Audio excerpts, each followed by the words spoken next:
사무엘하 24장 1절에서 10절 말씀 봉독할 때에 주께서 성경에 명하신 바를 따라 주의 말씀 잘 받는 표로 크게 아멘합니다.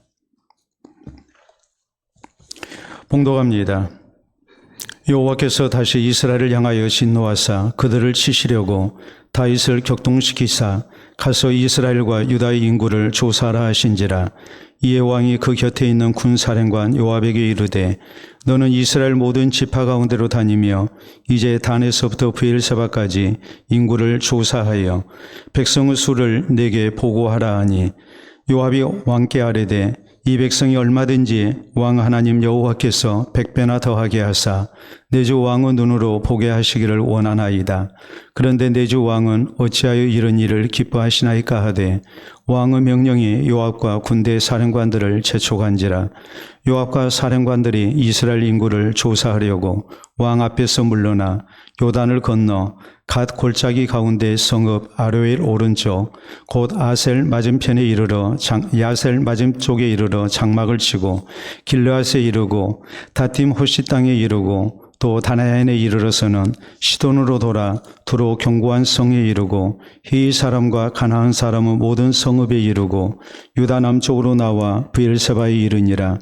그들 무리가 국내를 두루 돌아 9달 20날 만에 예루살렘에 이르러 요압이 백성의 수를 왕께 보고하니 곧 이스라엘에서 칼을 빼는 담대한 자가 80만 명이요 유다 사람이 50만 명이었더라. 다윗이 백성을 조사한 후에 그의 마음에 자책하고 다윗이 여호와께 아뢰되 내가 이 일을 행함으로 큰 죄를 범하였나이다. 여호와여 이제 간구하옵나니 종의 죄를 사하여 주옵소서. 내가 심히 미련하게 행하였나이다 하니라. 아멘. 우리나라 통계청에서 실시하는 조사 가운데 인구주택 총조사가 있습니다. 전국 인구와 주택의 총수 그리고 이것들의 기본적 특성을 파악하기 위해 정기적으로 실시하는 총조사입니다. 그래서 각종 경제와 사회 발전 계획의 수립, 더 나아가서 효율적인 국가 운영을 위한 기본 자료로 사용합니다. 연도의 끝자리 숫자가 0과 5가 되는 해마다 실시합니다. 다시 말해 5년마다 조사가 이루어집니다. 그러므로 인구주택 총조사는 대단히 중요하고 꼭 필요한 조사입니다. 보다 나은 내일을 위해 꼭 해야만 하는 아주 지혜로운 일입니다. 오늘 본문 성경은 이스라엘의 2대 왕인 다윗이 실시한 인구조사에 대하여 증거합니다. 당시 인구조사는 크게 두 가지 목적을 가지고 실시되었습니다. 첫째는 세금을 거두기 위해서 시행이 됐고 둘째는 징집을 위해서 실시되었습니다. 그러므로 다윗 왕이 실시했던 인구조사는 나라를 운영하는 데 꼭 필요한 일이었습니다. 아주 지혜로운 일이었습니다. 그럼에도 불구하고 이 인구조사는 하나님 앞에 죄가 되었고 또 하나님의 무서운 징벌을 당하게 됩니다. 특히 오늘 본문 10절에 보면 이 인구조사에 대한 잘못을 이렇게 기록합니다.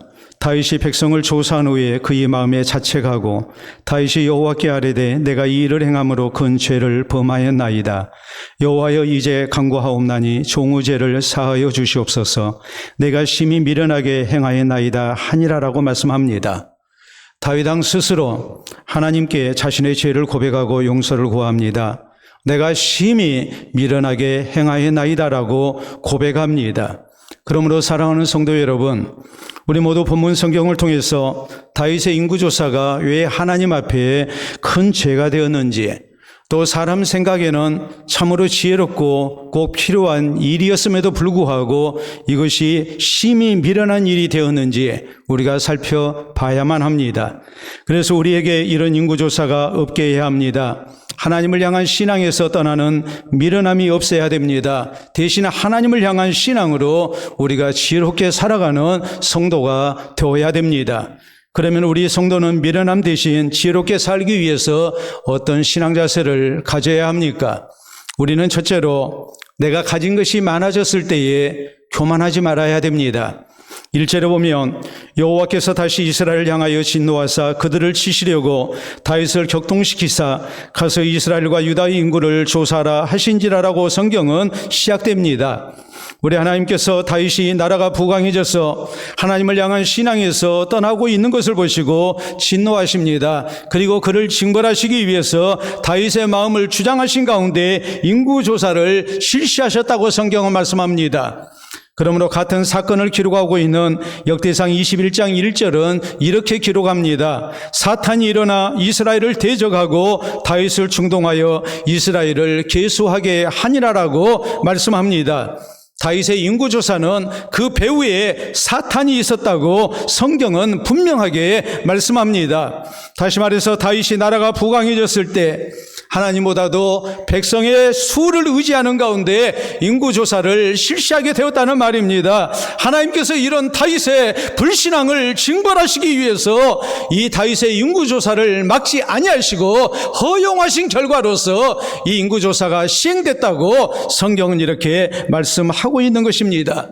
그러므로 2절에 보면 이에 왕이 그 곁에 있는 군사령관 요압에게 이르되 너는 이스라엘 모든 지파 가운데로 다니며 이제 단에서부터 베엘세바까지 인구를 조사하여 백성의 수를 내게 보고하라 하니라고 했습니다. 신복인 군사령관인 요압에게 인구조사를 실시하고 보고하도록 다윗은 명령합니다. 3절에 보면 요압이 왕께 아뢰되 이 백성이 얼마든지 왕 하나님 여호와께서 100배나 더하게 하사 내 주 왕의 눈으로 보게 하시기를 원하나이다. 그런데 내 주 왕은 어찌하여 이런 일을 기뻐하시나이까 하더라고 했습니다. 백성의 수가 많아져서 나라가 부강해졌다 할지라도 하나님을 향한 신앙에서 떠나서는 안 된다고 군사령관인 요압이, 신복인 요압이 간곡하게 다윗에게 권면합니다. 이것이 분명히 하나님 앞에 범죄 행위가 된다는 것을 이렇게 요압이 지적하고 있는 것입니다. 그러나 4절에 보면 왕의 명령이 요압과 군대 사령관들을 재촉한지라 요압과 사령관들이 이스라엘 인구를 조사하려고 왕 앞에서 물러나라고 성경은 말씀합니다. 왕이 듣지 아니하니까 결국은 다윗 왕의 명령대로 요압을 비롯한 군 사령관들은 인구 조사를 강행할 수밖에 없었다고 말씀하고 있는 것입니다. 그리고 우리가 9절에 보면 그 결과를 이렇게 말씀합니다. 요압이 백성의 수를 왕께 보고하니 곧 이스라엘에서 칼을 빼는 담대한 자가 80만 명이요 유다 사람이 50만 명이었더라라고 말씀합니다. 이 인구조사의 목적이 분명하게 기록됩니다. 그것은 세금을 걷기 위한 것이 아니었습니다. 단순히 나라의 형편을 알아보기 위해서 인구조사를 명령한 것이 아니었습니다. 싸움에 나갈 수 있는 군인의 수를 조사한 것입니다. 하나님보다도 군대를 의지한 불신앙에서 나온 그런 명령이었습니다. 그러므로 이것이 하나님 앞에 큰 죄가 됐고 심히도 미련한 일이 되고 말았던 것입니다. 내가 가진 것이 많아졌을 때에 다윗의 마음이 교만해졌습니다. 그리고 하나님을 향한 신앙에서 떠나버리고 말았던 것입니다. 오늘 우리에게 이런 미련한 일이 있어서는 안 됩니다. 우리가 성경에 보면 우리 예수님께서 들려주신 비유 가운데에 누가복음 12장에 한 어리석은 농부의 비유가 나옵니다. 그 농사를 지었습니다. 그 해에 큰 풍년이 들었습니다. 그는 너른 들을 보면서 마음이 설레기 시작했습니다. 그의 인생 계획을 세웁니다. 그는 이렇게 말합니다. 내가 이 많은 것을 거두어들여서 쌓을 곡간이 비좁으니 내가 곡간을 헐고 새로 크게 지으리라. 그리고 거두어들인 것을 거기에 쌓아두고 내 영혼에게 말하기를 영혼아 열에 있을 물건을 쌓아두었으니 이제는 평안히 쉬고 먹고 마시고 즐기자 하리라 라고 말합니다. 자기의 재산을 세본 겁니다. 자기 재산 조사를 한 겁니다. 내가 누릴 수 있는 경제적 능력이 얼마나 된지 살펴본 겁니다. 그리고 남은 인생 편하게 살기 위해서 그는 인생 계획을 세웠습니다. 우리가 얼마든지 그럴 수 있습니다. 그러나 그에게 결정적으로 잘못된 것이 무엇입니까? 그는 내 삶의 주인 되신 하나님을 생각하지 않았습니다. 내 노력과 내 힘으로 이 모든 것을 거두었다고 생각했습니다. 내 삶의 주인은 나라고 생각했습니다. 내 인생 계획은 내가 세운 대로 진행될 것이라고 그는 철저하게 자기 중심적인 생각을 하고 있었습니다. 그러므로 하나님 말씀하십니다.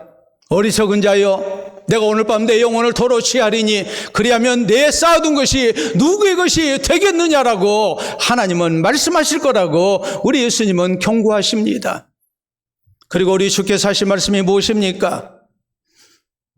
자기를 위하여 쌓아두고 하나님께 대하여 부요치 아니한 자가 이와 같으니라라고 말씀하십니다.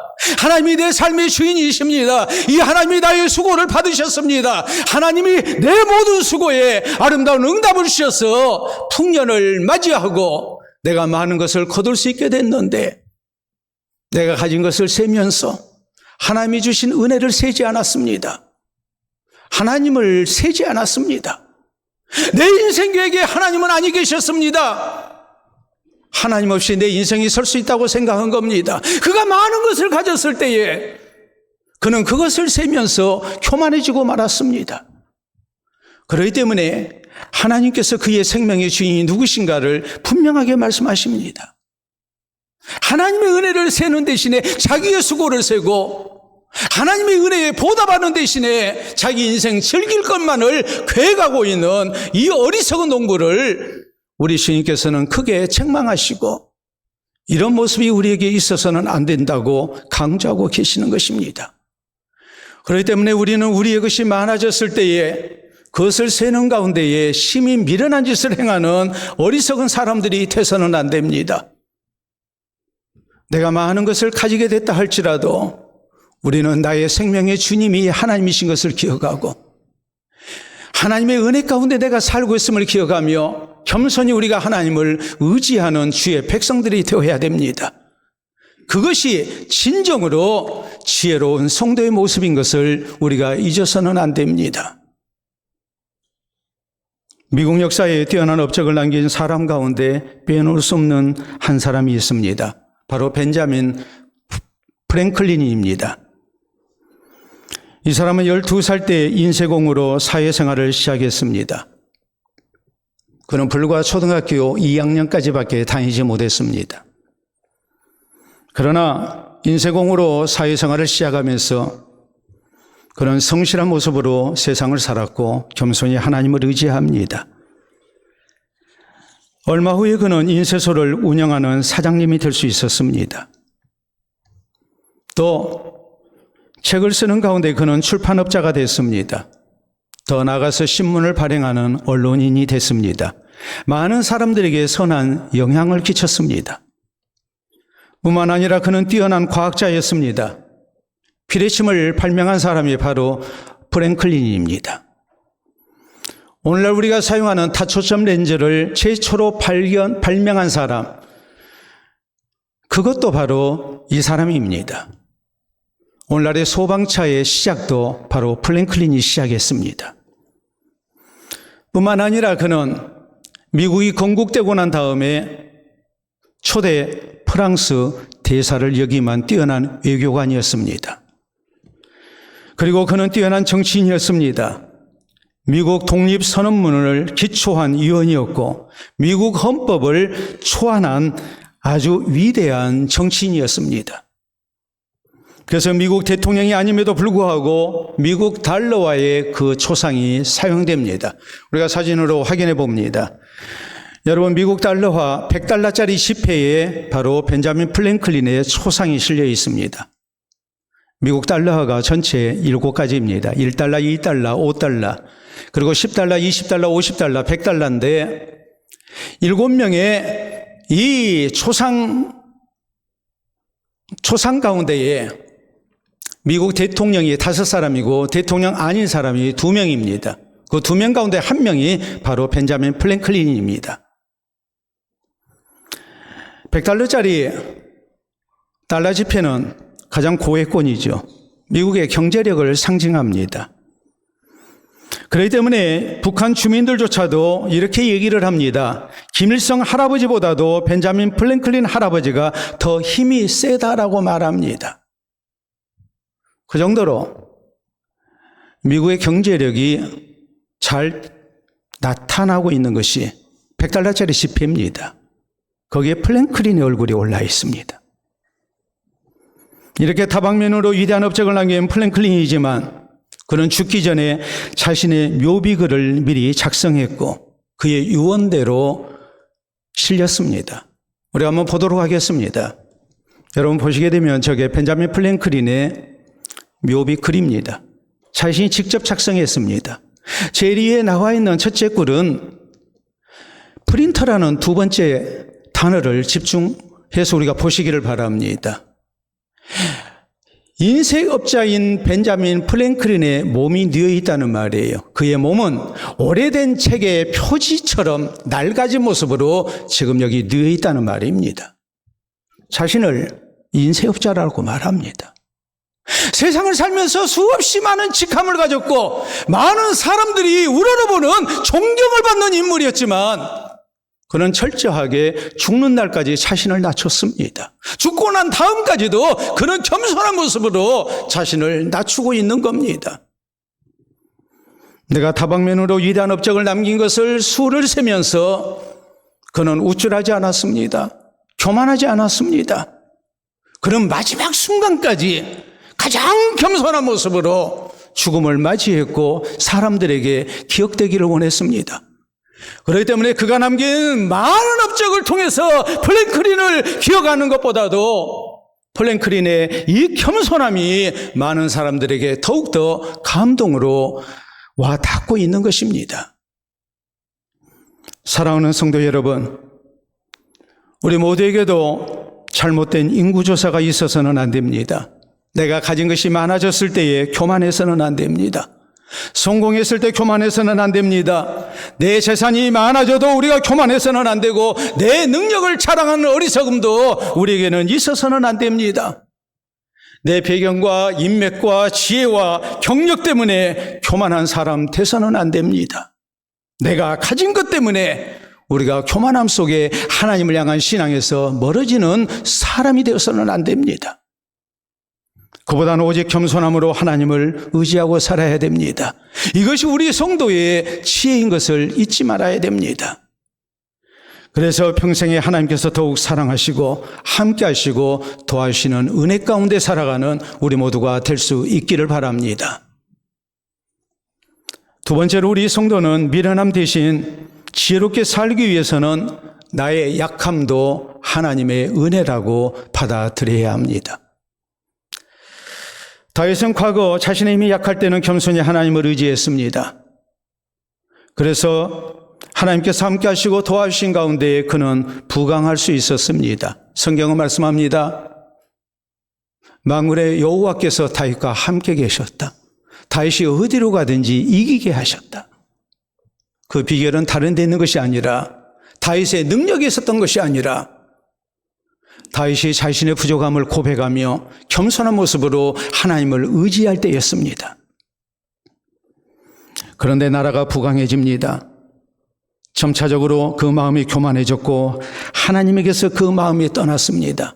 급기야는 인구조사를 강행합니다. 하나님보다도 군대를 의지합니다. 사람의 수를 의지합니다. 그러므로 이것은 하나님 앞에 지혜로운 일이 될 수 없었고 심히 미련한 일이 되고 만 것입니다. 우리 성도가 지혜롭게 살기 위해서는 나의 부족도 나의 약함도 하나님의 은혜라고 받아들이고 믿어야 됩니다.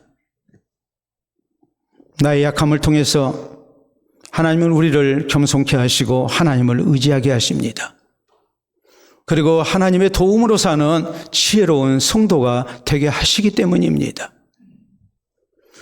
우리가 성경을 보면 사도 바울이 여러 가지 환난 가운데 있었던 고린도 교회 성도들을 위로하면서 이렇게 말합니다. 고린도후서 1장 8절로 9절에 보면 형제들아 우리가 아시아에서 당한 환난을 너희가 모르기를 원치 아니하노니 힘이 겹도록 심한 고생을 하여 살 소망까지 끊어지고 우리는 우리 자신이 사형 선고를 받은 줄 알았으니 이는 우리로 자기를 의지하지 말고 오직 죽은 자를 다시 살리시는 하나님만 의지하게 하려 하심이라라고 고백합니다. 왜 하나님께서 전도자인 우리를 죽을 고생을 하게 하셨는가? 그 모든 것은 우리의 힘을 의지하지 말라고, 우리의 수를 의지하지 말라고, 우리의 능력을, 우리의 경험을 의지하지 말라고, 세상 것을 의지하지 말라고, 오직 죽은 자를 다시 살리시는 하나님만 의지케 하기 위해서 우리에게 약함을 주신 거였다고, 우리를 죽을 고생하게 하신 거였다고 사도 바울은 고백합니다.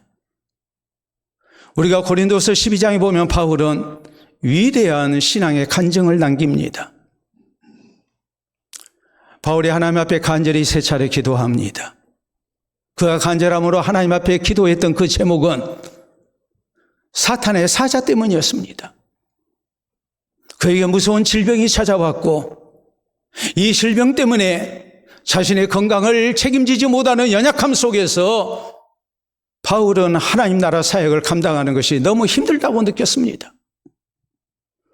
그러므로 사도 바울은 이 육신의 질병을 사탄이 준 사자라고 생각했고, 이 악한 것을 하나님 앞에 기도하며 거두어달라고 호소합니다. 그런데 하나님은 그에게 이것을 거두어주지 않았습니다. 사탄의 사자로 찾아온 이 무서운 질병은 바울에게 육체의 가시였습니다. 너무나도 고통스러웠습니다. 간절한 모습으로 하나님 앞에 3번을 기도했지만 하나님의 응답은 이것이었습니다. 내가 받은 은혜가 너무 크기 때문에 너로 하여금 자만하지 않도록 너를 겸손케 하기 위해서, 겸손한 모습으로 하나님 의지하게 하기 위해서 하나님께서 육체의 가시를 주신 거라고 말씀하십니다. 그러므로 바울은 자신의 약함을 놓고 하나님 앞에 감사합니다. 그 이유가 무엇일까요? 약함 가운데 하나님 앞에 감사하고 진실된 마음으로 하나님을 의지하고 하나님을 향한 신앙에서 멀어지지 아니한 가운데 강하게 하시는 하나님의 능력을 힘입어서 주님의 위대한 사역을 감당할 수 있었기 때문입니다. 우리가 중국에 보면 역사 가운데 전설적인 명의 2사람이 나옵니다. 바로 화타와 편작입니다. 이 2사람은 죽어가는 사람도 살려냈다고 기록이 될 정도로 참으로 명의 중에 명의였습니다. 이 가운데 편작에 대한 일화에 아주 유명한 부분이 나옵니다. 편작의 아버지가 연세가 많이 드셔서 굉장히 건강이 좋지 못했습니다. 이분이 항상 천식 때문에 고생한 것입니다. 너무나도 심한 고통이었습니다. 천하의 명의인 아들이 주는 약을 먹어도 낫지 않습니다. 다른 사람의 천식은 잘만 낫는데 편작의 아버지의 병은 천식은 낫지 않았습니다. 그러므로 너무너무 힘든 겁니다. 그러던 어느 날 편작이 멀리 왕진을 다녀오게 됐습니다. 며칠이 걸립니다. 그 사이에 편작의 아버지가 편작의 수제자에게 부탁을 했습니다. 내가 아들이 지어준 약을 먹어도 낫지 않는데 자네가 나의 약을 좀 지어달라고. 그래서 수제자가 아주 실력이 좋은 스승 못지않은 뛰어난 의술을 가지고 있는 제자였는데 진찰을 하고 약을 몇 첩 지어드렸습니다. 그랬더니 편작의 아버지가 그것을 먹고 오래된 천식이 뚝 떨어졌습니다. 정말 실력 있는 의술이 뛰어난 수제자였습니다. 며칠 후에 편작이 돌아왔습니다. 아버지가 자랑합니다. 훌륭한 제자를 뒀다고. 제자는 제자대로 아주 기분이 좋아져 가지고 자랑스럽게 스승인 편작에게 자기가 이러이러한 약을 써서 아버님의 병을 고쳐드렸다고 자랑하고 보고합니다. 이 말을 듣고 편작이 대성통곡을 합니다. 그리고 이런 말을 남깁니다. 예로부터 무병단명이요 유병장수라 하였거늘. 병이 없으면 빨리 죽고 병이 있으면 뭐하고요? 장수하는데. 또 일병장수요, 우리가 잘 아는 골골 80인데 사람이 병 하나쯤은 있어야 장수한대요. 병이 없으면 일찍 죽는답니다. 병이 하나 있으면 장수하고 골골하면 80을 사는데 지금 80이 아니에요. 옛날 80이면 장수 중에 장수입니다. 옛날 60만 넘어도 장수한 거잖아요. 근데 80이에요. 골골 80. 아버지가 이제까지 장수할 수 있었던 것은 건강해서 장수한 게 아니고 천식 때문이었다. 그러므로 내가 일부러 고쳐드리지 아니한 거다. 근데 네가 고쳐놨으니 우리 아버지 앞으로는 얼마 살지 못하시겠다. 통곡을 하는 겁니다. 정말 며칠 후에 아버지가 돌아가셨습니다. 우리에게 무엇을 교훈할까요? 내 약함 때문에 우리가 더 조심하는 것이고 내 약함이 궁극적으로 내게 유익이 된다는 것을 가르치는 역사의 교훈입니다. 사랑하는 성도 여러분, 신앙격언은 이렇게 말합니다. 그리스도인은 강점으로 사는 것이 아니다. 약점으로 사는 것이 그리스도인이다라고 말합니다. 내게는 약점 때문에 우리는 인생의 연약함을 압니다. 진실되게 하나님을 의지합니다. 하나님께 기도합니다. 그래서 하나님의 응답과 도우심 속에 우리는 살아갑니다. 그러므로 우리 성도는 나의 약함도 하나님의 은혜라고 믿어야 됩니다. 불평하거나 불만 가져서는 안 됩니다. 원망해서는 안 됩니다. 그보다는 나의 나약함 때문에 진실되게 하나님을 의지하고 하나님을 찾는 성도가 돼야 되고 이것까지도 하나님 앞에 감사할 줄 아는 하나님의 자녀가 되어야 됩니다.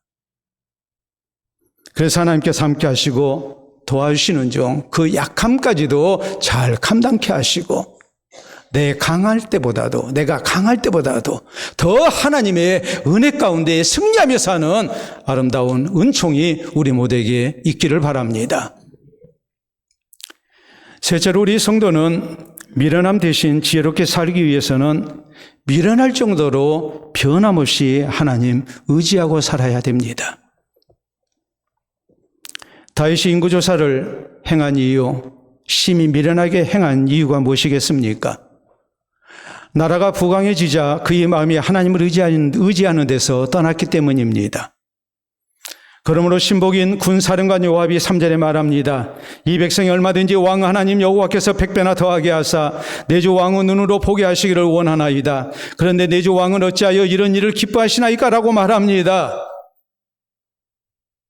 왕께서 하나님을 향한 신앙이 변했습니다라고 안타까운 마음으로 지적합니다. 나라가 부강해졌어도 변함없이 하나님을 의지해야 하는 것 아닙니까? 간곡하게 권면합니다. 그러나 다윗은 이 권면을 듣지 아니하고 인구조사를 강행합니다. 그래서 인구조사가 사람 생각에는 지혜로운 일이라고 생각했고 꼭 필요한 일이라고 생각했는데 참으로 미련하게 행한 어리석은 일이 되고 말았습니다. 따라서 우리 성도도 미련함 대신 지혜롭게 살려면 하나님을 향한 우리의 신앙이 변함이 없어야 됩니다. 내가 약할 때 진실된 모습으로 하나님께 소망두고 겸손히 하나님 의지해야 합니다. 하나님의 은혜로 내가 강해졌을 때도 우리는 변함없이 교만해서는 안 되고 겸손해야 됩니다. 하나님을 변함없이 의지해야 됩니다. 하나님보다도 세상 것 의지하는 일이 우리에게 있어서는 안 됩니다. 정말 미련할 정도로 우리는 변함없이 하나님 의지하고 사는 성도가 되어야 됩니다. 성경에 보면 솔로몬이 왕이 오르고 난 다음에 일천이생번제를 하나님께 드립니다. 하나님의 지혜를 구했습니다. 그래서 하나님의 뜻대로 나라를 잘 이끌기를 원했습니다. 그가 구하는 것이 하나님의 마음에 들었습니다. 하나님이 들어주십니다. 그가 구하지 아니한 부귀영화까지 다 허락하십니다. 나라가 부강해졌습니다. 그러자 솔로몬 엉뚱한 짓을 합니다. 인근 나라와 혼인 동맹을 맺습니다. 다른 민족의 공주와 혼인해서 사돈 지국이 됐고 이로 인해서 평화를 추구합니다. 그러나 그 결과가 무엇입니까? 결국에는 우상을 숭배하게 됐고 하나님에게서 떠나고 맙니다. 사람 보기에는 참으로 지혜로웠지만 하나님 보시기에 미련한 일이 되고 말았습니다. 그 징벌은 너무나도 컸습니다. 대가가 너무나 큰 겁니다. 솔로몬이 죽고 난 다음에 그의 아들 르호보암 때에 나라가 남북으로 나뉘고 맙니다. 이웃 나라와 평화도 누리지 못합니다. 모든 것이 무너지고 맙니다. 취임 초기에 하나님을 향한 신앙, 하나님을 겸손히 의지하는 그 마음이 변치 아니했다면 이런 불상사는 없었을 것입니다. 우리 예수님은 제자들에게 분명히 경고하십니다. 포도나무와 그 가지 비유를 통해서 가지가 포도나무에 붙어 있어야 열매를 맺는 것과 마찬가지로 가지가 포도나무에서 끊어지게 되면 불쏘시개밖에 될 수 없음을 잊지 말라고 우리 주님 경고하십니다. 하신 말씀이 무엇입니까? 너희가 나를 떠나서는 아무것도 할 수 없느니라. 혼자가 아니고 12명이나 되니까 3년 동안 훈련받았고 경력이 쌓였으니까 우리가 우리 주를 의지하지 아니하고 우리끼리 힘을 합치면 얼마든지 잘할 수 있다고 생각하는 이런 어리석음이 있어서는 안 된다고 우리 주님은 당부하고 또 당부하십니다. 성경은 에베소 6장 24절에 말씀하십니다. 우리 주 예수 그리스도를 변함없이 사랑하는 모든 자에게 은혜가 있을지어다. 변함없이 우리 주님을 사랑해야, 변함없이 주님을 의지해야 우리 주님이 사랑하는 사람이 될 수 있다고 말씀하십니다. 일본의 신실한 그리스도인 작가인 미우라 아야코 여사가 있었습니다. 일본이라는 나라가 지진이 자주 일어나지 않습니까? 그러려니 했는데 한 번은 엄청난 지진을 경험했습니다. 땅이 흔들렸습니다.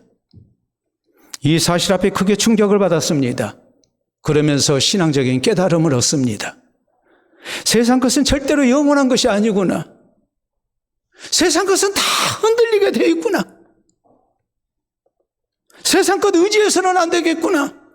오직 하나님만이 나의 영원한 반석이시구나. 이것을 믿고 고백하며 평생에 변함없이 하나님을 의지하고 살아갑니다. 그럴 때 그의 인생은 흔들리지 않았습니다. 든든한 반석 위에 세워진 하나님이 사랑하시고 귀히 쓰시는 영광스러운 삶을 살아갈 수 있었다고 미우라 아야코 여사는 고백합니다. 사랑하는 성도 여러분, 우리 성도도 미련할 정도로 변함없이 하나님 의지하고 살아야 됩니다. 내가 약할 때 이것도 하나님 은혜라고 믿고 진실된 모습으로 하나님께 소망 두고 하나님 의지해야 됩니다. 하나님 은혜로 내가 강해졌을 때도 우리는 교만해서는 안 됩니다. 변함없이 우리는 겸손히 하나님 의지하고 세상 것보다도 하나님 의지하고 하나님께 소망 두고 사는 성도가 되어야 됩니다. 그래서 어떤 형편에서든지 하나님을 향한 신앙을 지키고 또 변함없이 하나님께서 함께 하시고 도와주시는 은총 속에 사는 지혜로운 주의 백성들이 될 수 있기를 바랍니다. 미국 남북전쟁 때에 링컨 대통령의 북군은 남군에 비해서 한참 열세였습니다.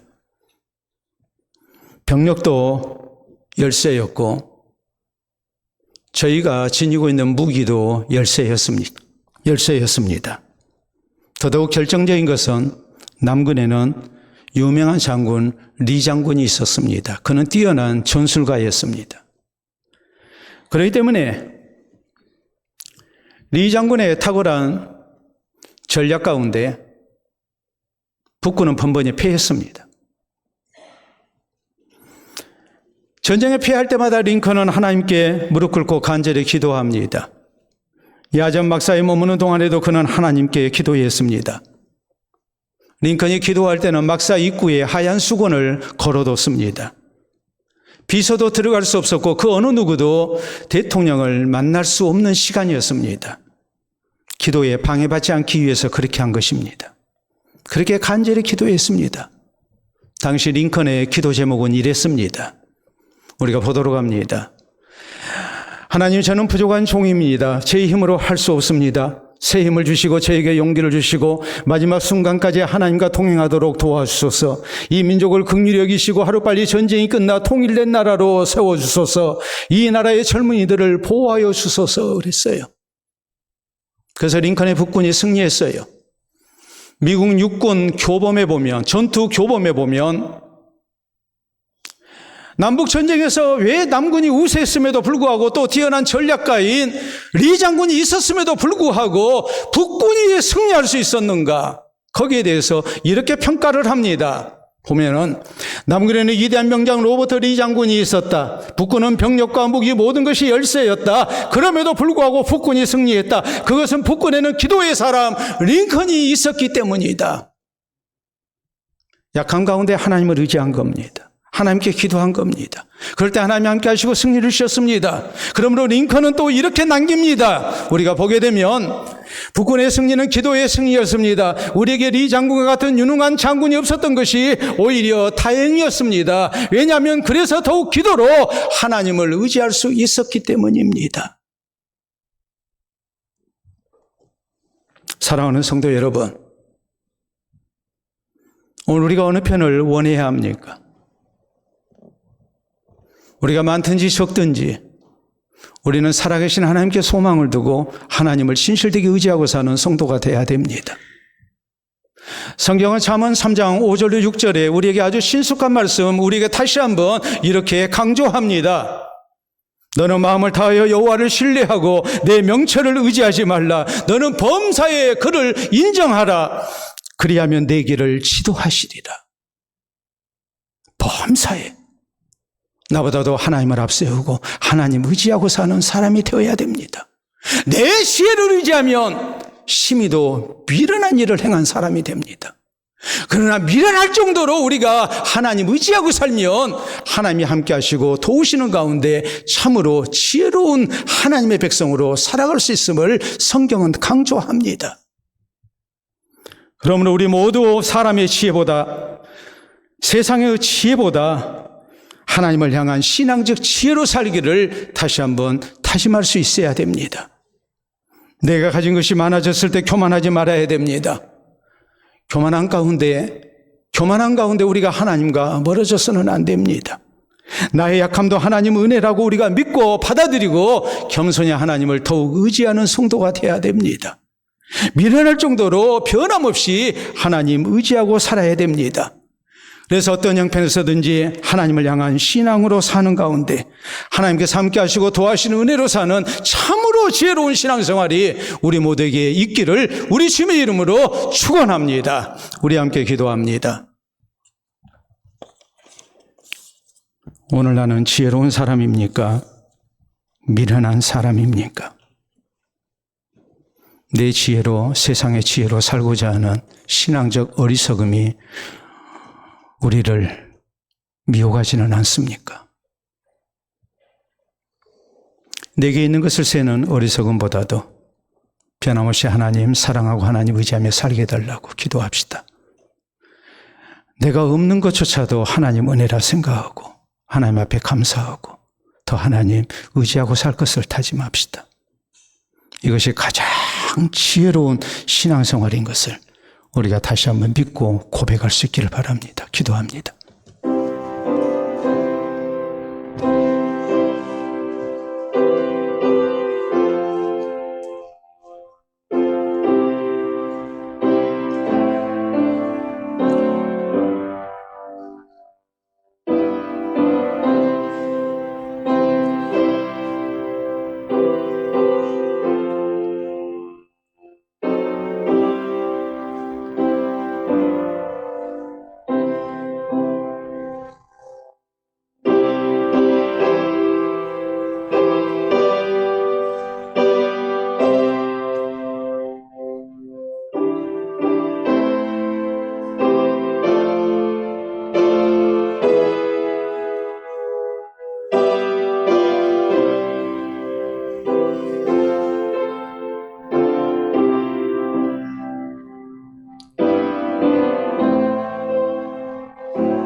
자비로우신 아버지, 은혜를 진심으로 감사합니다.